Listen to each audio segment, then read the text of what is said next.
Je voudrais partager une petite pensée avec vous. D'ailleurs, bon, ben c'est bien parce que les chants en parlaient, notamment le deuxième chant qu'on a chanté, Jésus, tu es là. Hein, c'était le deuxième chant, s'il me semble. Et la pensée que j'aimerais partager avec vous, j'ai mis un titre, c'est la présence de Dieu dans nos vies.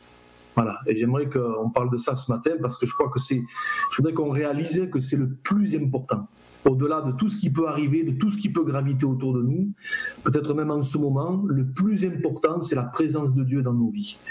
Lundi dernier, donc c'est pas vieux, hein, lundi dernier, au petit matin, j'ai fait une petite expérience que j'aimerais peut-être partager avec vous.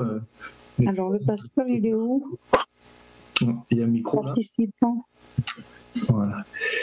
Donc j'ai fait une petite expérience, je voudrais la partager avec vous. C'était dans mon moment de prière personnelle. Alors que je priais, que je parlais à Dieu, à un moment donné, il y a un texte des Écritures qui est venu très fort sur mon cœur.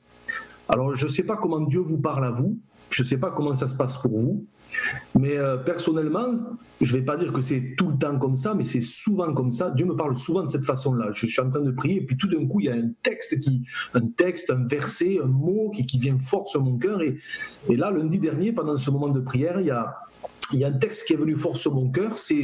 On le connaît tous, c'est le récit des 3 amis de Daniel dans la fournaise. Voilà, on connaît cette histoire. Et surtout, plus particulièrement, je ne sais pas si vous vous en rappelez, donc Daniel les 3 amis de Daniel ont été mis dans la fournaise.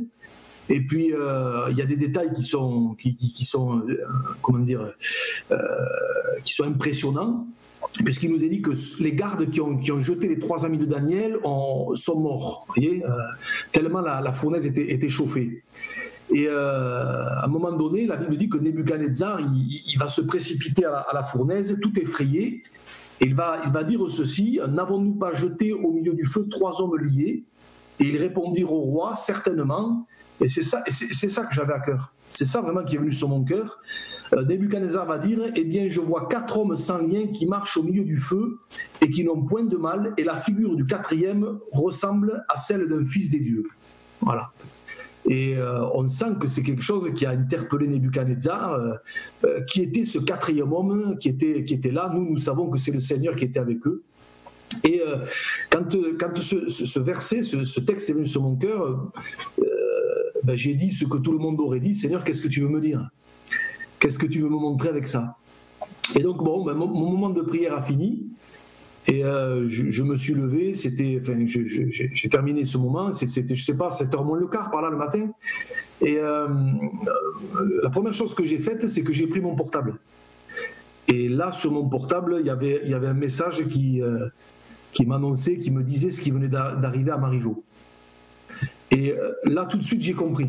Tout de suite, j'ai compris pourquoi le Seigneur m'avait mis ce texte à cœur. En fait, c'est comme si le Seigneur était en train de m'avertir, et quelque part de me montrer que c'est vrai, non seulement Marie-Jo et Claude, mais on va élargir ça à chacun d'entre nous. Nous passons tous par des fournaises, on passe tous par des moments difficiles, on passe tous par des moments où c'est pas toujours évident, on comprend pas tout ce qui nous arrive. Mais je crois que c'est important de réaliser que le plus important dans ce qui nous arrive, quoi qu'il se passe, quoi qu'il arrive, c'est de réaliser que Jésus est là. C'est de réaliser la présence de Dieu à nos côtés. Et c'était vraiment fort. C'est comme si le Seigneur me disait, tu vois, je suis avec Marie-Jo. Tu vois, je suis avec Claude. Mais tu vois, je suis avec chacun d'entre vous. Et ça m'a fait réfléchir parce que notre problème, c'est que souvent, et quand je dis notre problème, je m'y mets en premier dedans, notre problème souvent, c'est qu'on se focalise sur le problème, on se focalise sur la fournaise, on se focalise sur la difficulté, et on oublie le plus important, c'est que dans cette difficulté, on n'est pas tout seul. Dans cette difficulté, le Seigneur est là avec nous. Et ce matin, c'est vraiment la pensée que je voudrais laisser sur chacun de nos cœurs, mon frère, ma sœur, quoi qu'il arrive, quoi qu'il se passe, quoi que tu sois en train de traverser en ce moment, que plusieurs le sachent ou que tu sois le seul à savoir ce que tu vis parce que tu ne le dis à personne, j'aimerais vraiment qu'on puisse réaliser ce matin que le Seigneur est avec nous dans la difficulté. Le Seigneur est avec nous dans la fournaise. Et si vous allez un petit peu plus loin, toujours dans le livre de Daniel, au chapitre 6, vous avez l'histoire cette fois de Daniel dans la fosse aux lions. On connaît bien cette histoire. Hein. Permettez peut-être que je vous relise quelques versets. C'est dans Daniel chapitre 6 et verset 18. Donc Daniel a été jeté dans la fosse aux lions et il est dit, le roi se rendit ensuite dans son palais, il passa la nuit à jeun, il ne fit point venir de concubine auprès de lui, et il ne put se livrer au sommeil. Le roi se leva au point du jour avec l'aurore et il alla précipitamment à la fosse aux lions. En s'approchant de la fosse, il appela Daniel d'une voix triste. Le roi prit la parole et dit à Daniel, « Daniel, serviteur du Dieu vivant, ton Dieu que tu sers avec persévérance a-t-il pu te délivrer des lions ?» Et Daniel dit au roi, « Roi, vis éternellement, mon Dieu a envoyé son ange et fermé la gueule des lions qui ne m'ont fait aucun mal parce que j'ai été trouvé innocent devant lui et devant toi non plus, ô rien, je n'ai rien fait de mauvais. » Alors le roi fut très joyeux, et il ordonna qu'on fit sortir Daniel de la fosse. Daniel fut retiré de la fosse et on ne trouva sur lui aucune blessure parce qu'il avait eu confiance en son Dieu. Voilà. Et là encore, c'est la même chose. Vous remarquerez que ce que Daniel dit, il dit Dieu a envoyé son ange et qui ont fermé la gueule des lions qui ne m'ont fait aucun mal. Autrement dit, oui, Daniel était dans la fosse aux lions, mais il n'était pas tout seul. Le Seigneur était là. Et je crois que de la même manière, parfois il peut y avoir, d'une manière ou d'une autre, des lions qui rôdent autour de nous. Hein, ça peut être toutes sortes de difficultés, ça peut être parfois des gens qui sont pas sympas avec nous, des gens, je sais pas comment on pourrait dire ça, toxiques. Voyez. Mais je crois que c'est important de réaliser qu'on n'est pas tout seul. Dieu est avec nous. La présence de Dieu nous est assurée. Hein, et je crois que ça, c'est important de le réaliser. On se souvient aussi que Pierre va dire « Le diable rôde comme un lion rugissant, cherchant qui il va dévorer. Hein » Mais on veut se souvenir que le diable, il rôde comme un lion rugissant, mais le plus important, c'est que le Seigneur est avec nous et qu'il ne peut pas aller plus loin que ce que le Seigneur permet. D'ailleurs, regardez avec Daniel, il est sorti sans aucune blessure, il est sorti indemne de cette situation. L'important, c'est pas les lions, l'important, c'est que le Seigneur soit avec nous. Et là où ça m'interpelle, c'est que vous avez des tas de textes dans la Bible qui font ressortir cette vérité, l'importance de la présence de Dieu à nos côtés. Et vraiment, je voudrais insister là-dessus ce matin parce que c'est vraiment la pensée que j'avais sur mon cœur, que vraiment on puisse le réaliser comme tout à nouveau, que vraiment on puisse en prendre conscience. Peut-être ce matin, je ne sais pas ce que tu vis mon frère, ma soeur, mais prends-en conscience. Le Seigneur est là avec toi. Tu n'es pas tout seul. Alors, j'ai relevé rapidement, je ne veux pas être trop long, j'ai relevé 3 autres exemples. On vient de voir Daniel et ses 3 amis. Mais rappelez-vous, par exemple, quand Jésus s'est adressé à ses disciples, une des dernières paroles qu'il va leur dire dans Matthieu 28, c'est quoi? On la connaît par cœur. Et voici, je suis avec vous tous les jours jusqu'à la fin du monde. Alléluia. Hein? Mais ce qu'on oublie souvent, c'est que cette parole, Jésus l'a adressée à des disciples qui étaient en plein doute. En plein doute. Je vous lis le texte, c'est Matthieu chapitre 28, du verset 16 à 20. Il est dit, les 11 disciples allèrent en Galilée sur la montagne que Jésus leur avait désignée. Quand ils le virent, ils l'adorèrent. Mais notez bien, mais quelques-uns eurent des doutes. Et Jésus s'étant approché, et j'aime cette parole, parce que vous voyez, quand on est dans le doute, Jésus ne nous laisse pas tout seul. Il vient vers nous. Jésus s'étant approché, leur parla. Et c'est vrai, quand on est dans le doute, on a besoin que Dieu nous parle. Voyez. Et qu'est-ce qu'il va leur dire? Tout pouvoir m'a été donné dans le ciel et sur la terre. Allez, faites de toutes les nations des disciples, les baptisant au nom du Père, du Fils et du Saint-Esprit, et enseignez-leur à observer tout ce que je vous ai prescrit. Et voici, je suis avec vous tous les jours jusqu'à la fin du monde. Amen. Voilà, gloire à Dieu. Hein? Ils étaient en plein doute. Et je ne sais pas, peut-être qu'en ce moment, les uns et les autres, à cause de tout un tas de situations, on traverse peut-être des doutes, des peurs, des angoisses. On est dans l'incompréhension par rapport à certaines situations qu'on traverse. Mais j'aimerais peut-être vraiment ce matin nous rappeler ceci, c'est que le Seigneur a promis qu'il sera avec nous tous les jours. Et j'aime ce tous les jours, parce que ça nous montre que c'est dans les bons comme dans les mauvais moments. Et je voudrais vraiment si peut-être ce matin quelqu'un est dans le doute, on puisse se rappeler cette dernière parole du Seigneur. D'ailleurs, c'est marrant que ce soit une des dernières paroles du Seigneur, comme si le Seigneur voulait nous montrer avant de repartir dans la gloire que le plus important, oui, physiquement il n'était plus là, mais par son esprit, sa présence nous est assurée. Alléluia.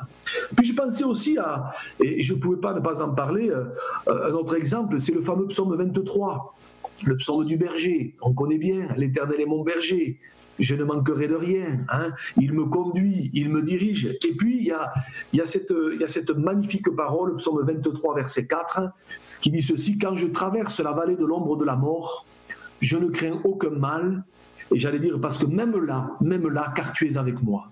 Voyez, même là, dans cette vallée, la présence du Seigneur nous est assurée. Et je crois que, en pensant à Claude, quelque part, je disais merci Seigneur, parce que je sais que dans cette vallée, tu es avec lui.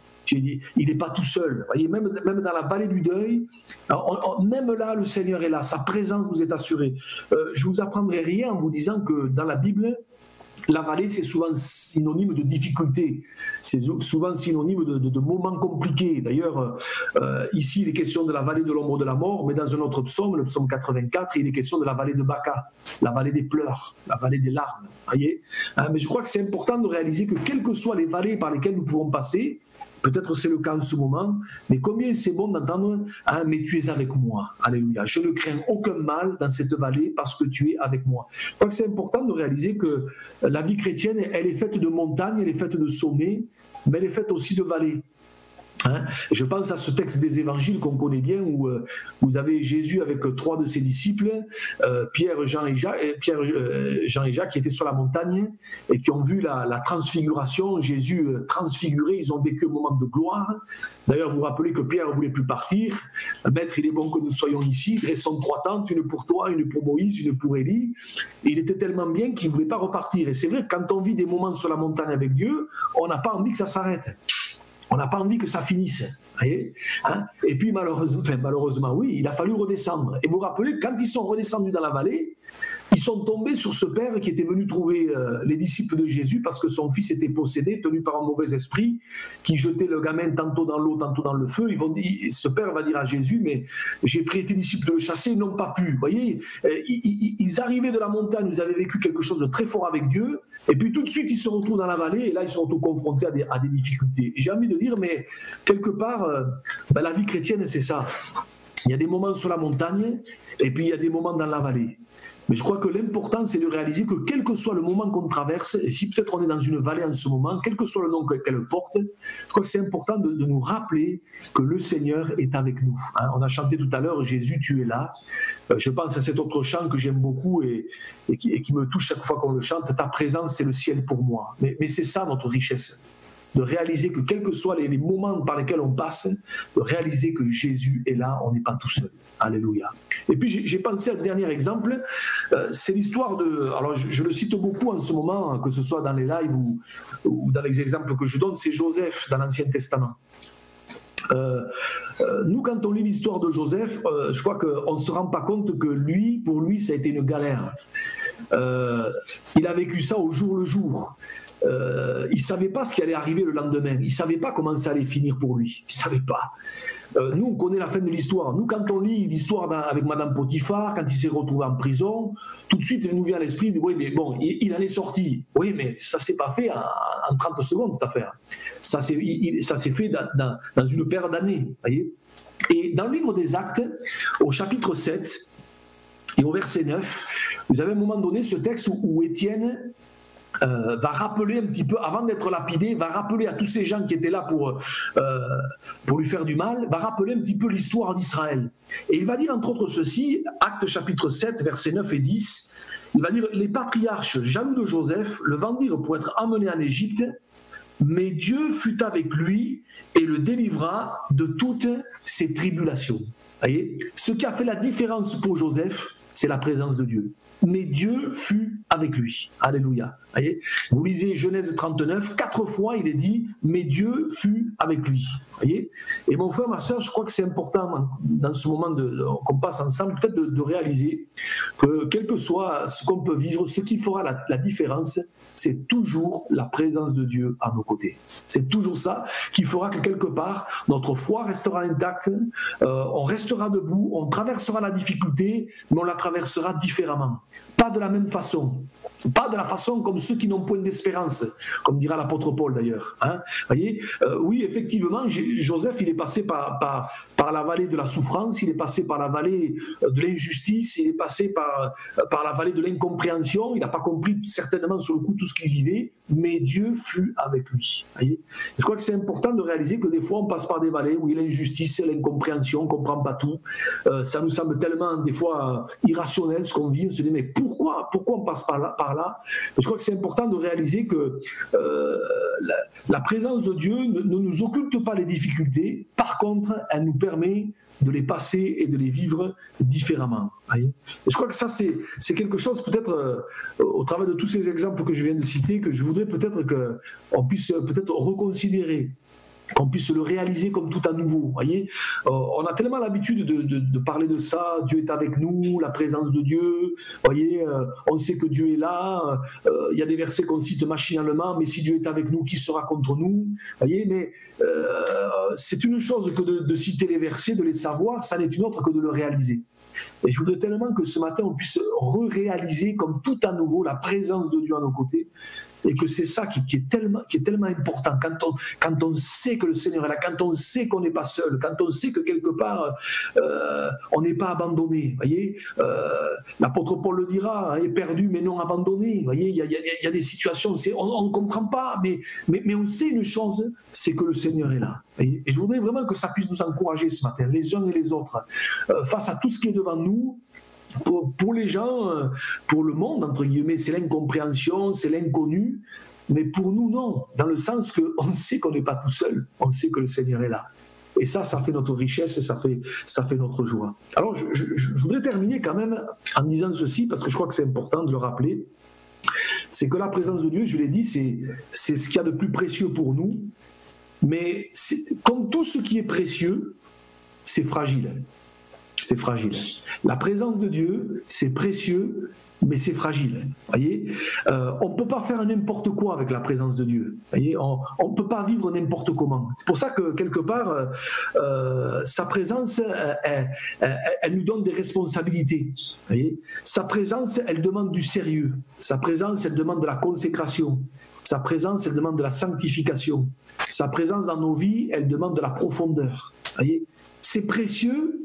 Mais comme tout ce qui est précieux, je répète, c'est fragile. Et c'est pour ça que l'apôtre Paul dira « N'attristez pas le Saint-Esprit, n'éteignez pas l'Esprit. » Parce que c'est précieux, voyez, c'est fragile, voyez. On ne peut pas faire n'importe quoi, voyez. Je me dis quelque part que c'est peut-être ce qu'à un moment donné a oublié un gars comme Samson. Vous vous rappelez, Samson, hein, je m'en sortirai comme les autres fois. Et puis, la Bible dit, mais il ne savait pas que l'Éternel s'était retiré de lui. Vous voyez, quand on oublie la présence de Dieu, quand on oublie que quelque part, c'est la présence de Dieu qui nous tient, mais à un moment donné, Dieu se retire. Vous voyez, et Samson, à force de jouer avec le feu, à force de jouer avec les limites, à force de quelque part d'être dans toutes sortes de compromis, mais la présence de Dieu s'en est allée. Il ne savait pas que l'Éternel s'était retiré de lui. Je pense à l'église de Laodicée, rendez-vous compte. L'église de Laodicée qui à un moment donné s'entend dire mais je me tiens à la porte et je frappe. Vous voyez, le Seigneur était dehors, il s'en était même pas rendu compte. Vous voyez, la présence de Dieu, c'est notre richesse, mais c'est fragile, on ne peut pas faire n'importe quoi. Je pensais aussi à ce texte, vous le relirez à tête reposée à la maison, on n'a pas le temps de s'y arrêter ce matin, mais dans le livre des Nombres, quand Marie et Aaron ont murmuré contre Moïse, vous connaissez cette histoire, il est dit ceci, je vous cite la référence, c'est Nombres chapitre 12, versets 9 et 10, « La colère de l'Éternel s'enflamma contre eux, et il y a cette parole, et il s'en alla. Il s'en alla. La nuée se retira de dessus la tente. » Vous voyez, la nuée, c'est le symbole, c'est l'image du Saint-Esprit dans l'Ancien Testament. Vous voyez, Dieu est parti. Vous voyez, pourquoi ? Parce que la présence de Dieu, c'est fragile, c'est précieux, mais c'est fragile. Et on ne peut pas faire n'importe quoi. Peut-être ce matin, en terminant, peut-être de réaliser, de reconsidérer que Dieu nous a fait la grâce de sa présence. Il nous accorde la grâce de sa présence tous les jours. Mais qu'on puisse vraiment réaliser que c'est précieux, mais que c'est fragile. Et que quelque part, on ne peut pas s'amuser à faire n'importe quoi, à vivre n'importe comment en pensant que c'est bon, ça passera, et que de toute façon, Dieu sera toujours là. Non. Samson, il ne savait pas que l'Éternel s'était retiré de lui. Voyez. mon désir, c'est que les uns et les autres, on puisse vraiment réaliser que c'est notre richesse, mais cette présence, sachons l'apprécier, sachons l'aimer et sachons la désirer par-dessus tout, hein, qu'on puisse vraiment dire, Seigneur, j'ai soif de ta présence. J'ai soif de ta présence. Et je pense, on peut chanter tout un tas de chants qui parlent de la présence de Dieu, mais sans les vivre réellement. Le mieux, c'est de vivre la présence de Dieu. Et que nous puissions faire, et je termine par ce verset, hein, que nous puissions faire la même prière que David dans le psaume 63, et au verset 2, et je terminerai par là. Pourtant, David est dans un moment difficile, il est dans un moment compliqué, puisqu'il est dans le désert de Juda, et il va prononcer cette parole, et je voudrais terminer par là, la laisser sur notre cœur. « Ô Dieu, tu es mon Dieu, je te cherche, mon âme a soif de toi, mon corps soupire après toi dans une terre aride, desséchée et sans eau. » Alléluia. Et que ce soit notre prière hein, ce matin, que ce soit vraiment notre désir, tu es mon Dieu, je te cherche, mon âme a soif de toi, mon âme a soif de ta présence. Et je voudrais tellement que, peut-être ce matin, au travers de cette pensée, on puisse bénir Dieu pour sa présence dans nos vies, on puisse bénir Dieu pour sa grâce, vraiment. Il nous fait l'honneur de sa présence. C'est ce qu'on a de plus cher. S'il n'y a plus la présence de Dieu, mais il ne reste plus rien. Il restera de la religion, il restera des rites, il restera tout ça, mais le plus important n'y sera pas. Alors que plus que jamais, on puisse vraiment réaliser comme tout à nouveau et bénir Dieu pour sa présence dans nos vies et peut-être prendre ce temps-là pour prier devant Dieu et peut-être le remercier, le bénir pour sa présence qu'il nous accorde.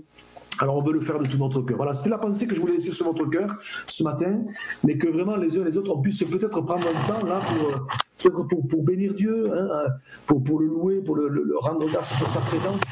Hein, voilà. Alors, chaque fois que vous priez, pensez à enlever votre micro, comme ça on pourra dire amen à votre prière. Hein. Alléluia. Seigneur, merci pour ta présence. Je veux réaliser encore ce matin, Seigneur, que notre plus grande richesse, c'est toi. Notre plus grande richesse, c'est ta présence. Seigneur, merci parce que tu nous l'accordes, Seigneur, tous les jours. Tu l'as promis, Seigneur. Et Seigneur, je veux en prendre soin. Je veux faire attention, Seigneur, parce que, Seigneur, si tu n'étais plus là, mais que nous resterait-il? Que me resterait-il? Alors, Seigneur, à toi la gloire. Merci pour ta bonne présence. On veut, comme ça nous a été rappelé tout à l'heure, lever les yeux vers toi et réaliser que, Seigneur, notre trésor, c'est toi, c'est ta présence. Oui, comme dit ce chant, ta présence, c'est le ciel pour moi. Alors, à toi la gloire encore ce matin. Je te bénis, je te loue, je te rends grâce. Merci pour la joie de voir mes frères et sœurs et de pouvoir passer ce temps ensemble. Seigneur, à toi la gloire, Seigneur, au nom de Jésus. Amen. Amen.